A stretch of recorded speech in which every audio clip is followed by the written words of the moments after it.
بسم الله الرحمن الرحيم. السلام عليكم ورحمة الله وبركاته. waxaan jecelahay guud ahaan shacbiga Soomaaliyeed meel kastoo ay joogaan inaan ugu bishaareeyo anigoo ka jawaabay qoraal hadda uu soo gaarsiiyay xoghaynta wasiirka wasaaradda amniga gudaha Soomaaliya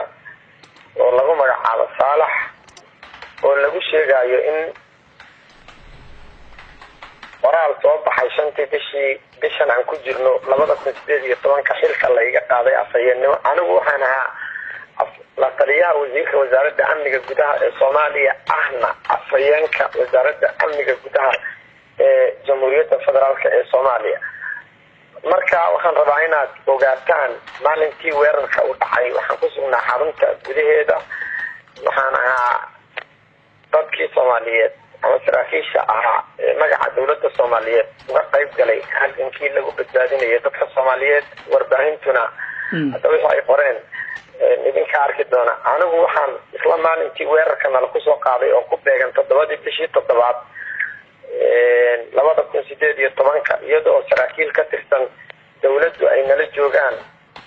xarunta loo yaqaano godka Jilcow ama taliska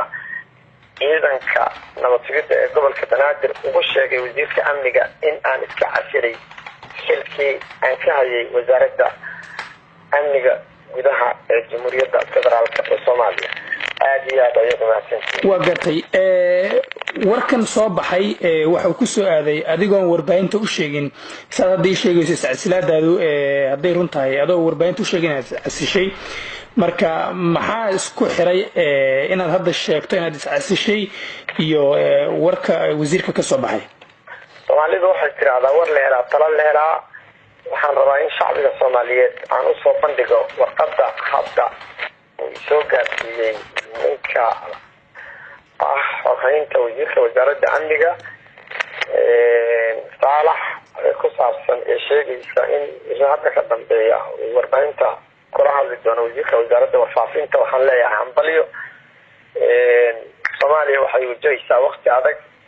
anigu horaan u sheegay dad badan oo saraakiil ah dawladda Soomaaliya ka tirsanna waa ogaayeen in aan ka tagayo shaqada waxaan